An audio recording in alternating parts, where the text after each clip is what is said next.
देखिए आईपीएल का कुछ नया रूल आया है, फटाफट उसको डिस्कस कर लेते हैं। ठीक है, तो सबसे पहला है कि आजकल क्या होता था कि जो टॉस होता है, ठीक है, उस टाइम के पहले ही टॉस होने के ठीक पहले दोनों टीम आपस में टीम एक्सचेंज कर देती थी कि भाई देखो ये मेरी प्लेइंग 11 है। ठीक है, तो उनको ये नहीं मालूम होता था कि वो टॉस जीतेंगे कि हारेंगे, उनको वो टीम फिक्स रखनी पड़ती थी। बट अभी आईपीएल से ये नियम निकला है कि आप अपनी 2 शीट लेके आओगे। ठीक है, और वो शीट में टोटल आप बोल सकते हो 16 नाम होंगे, जहाँ तक अभी लेटेस्ट अपडेट आया है।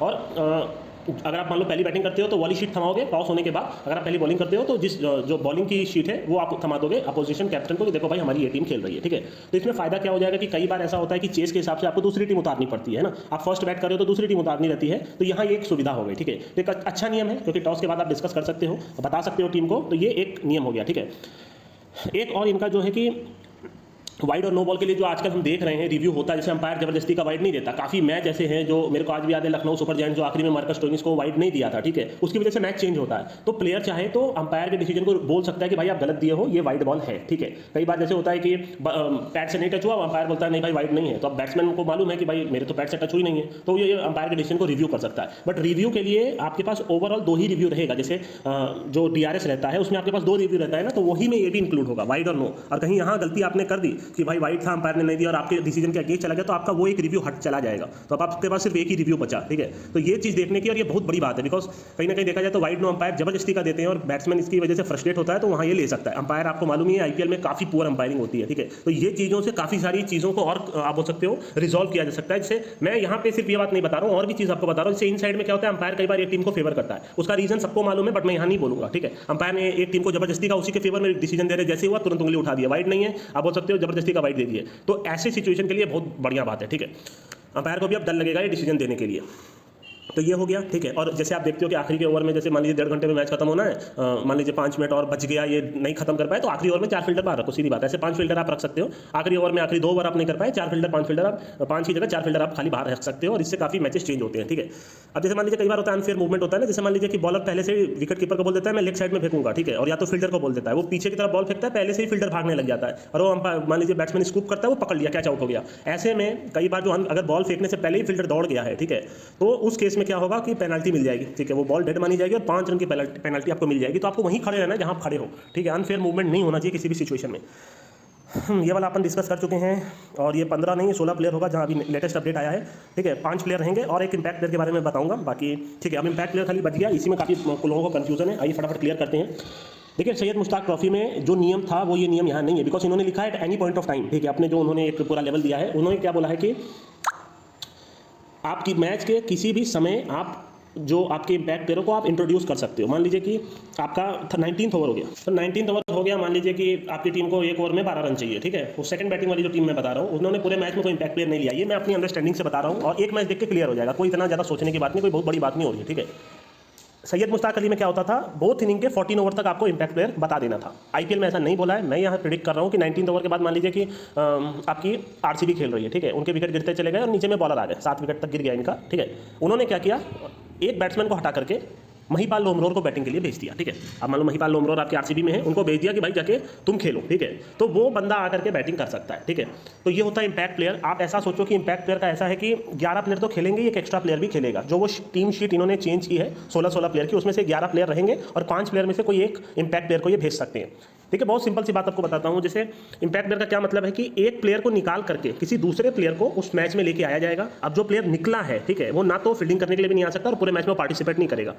अब वो भले ही 4 ओवर बॉलिंग कर ले, वो भले ही पूरी बैटिंग कर ले, आउट हो जाए, कोई फर्क नहीं पड़ता। ऐसा मानो कि भाई 12 प्लेयर खेल रहे हैं, अब ऐसा आप मान लो। ठीक है, जैसे मान लो कि राजस्थान का मैच है। ठीक है, राजस्थान में यशस्वी जायसवाल को बॉलिंग तो आती नहीं, यशस्वी जायसवाल ओपन करने आए, मार के खेलता है। ठीक है, 0 पे आउट हो गया, कोई दिक्कत नहीं, मान लीजिए 10 रन बना दिया।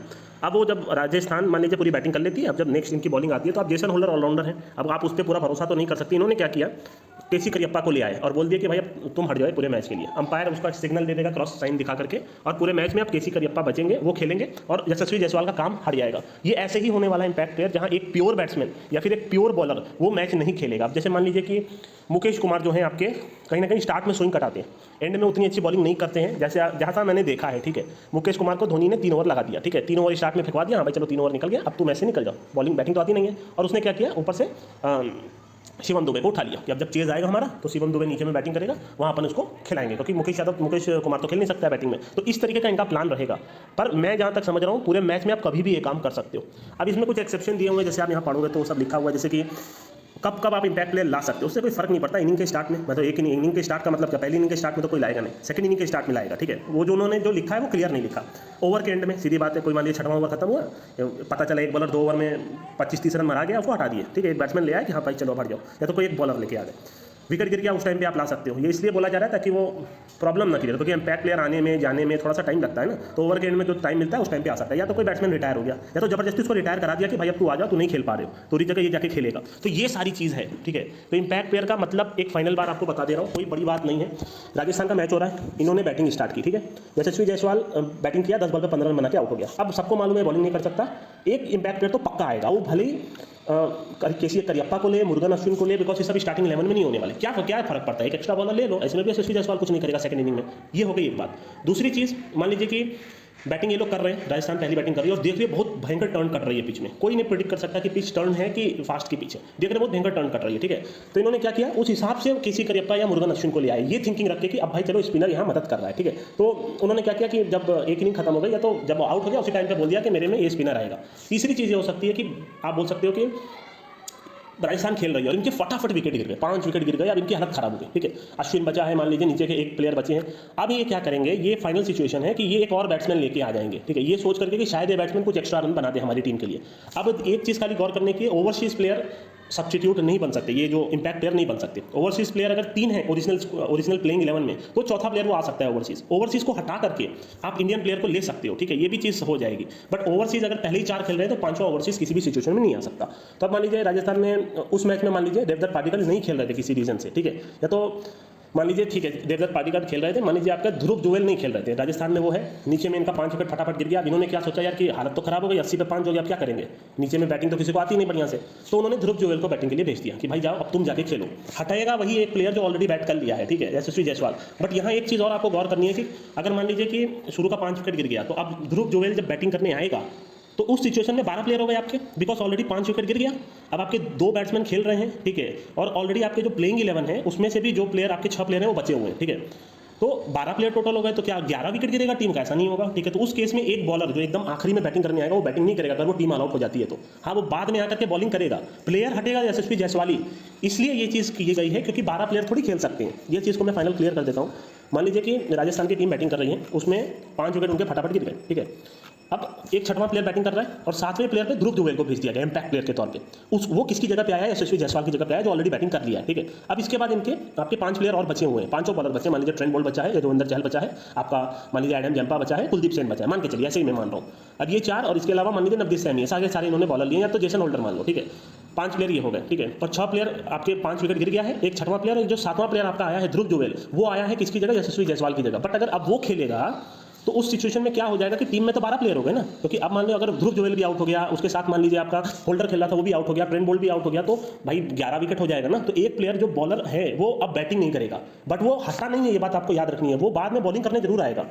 सिंस एक टीम में सिर्फ 11 प्लेयर ही हो सकते हैं, तो इसीलिए वो ये चीज़ बोल रहा है कि एक प्लेयर जो आखिरी में बैटिंग करने आने वाला है वो अब बैटिंग करने नहीं आएगा। बस यही एक सिंपल सी चीज़ है, शायद आप समझ गए होंगे, ठीक है।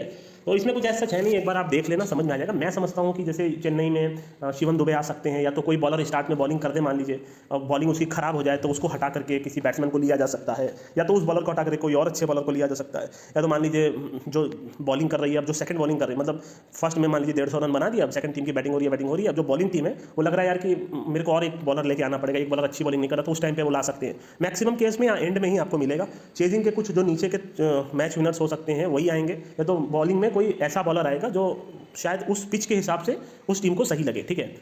पता नहीं, इसमें भी मैं ज़्यादा बड़ा नहीं बनाने वाला था, 11 मिनट का हो गया, शायद आप समझ गए होंगे, नहीं समझोगे तो कमेंट कीजिएगा, वैसे आप समझ गए हो, ठीक है।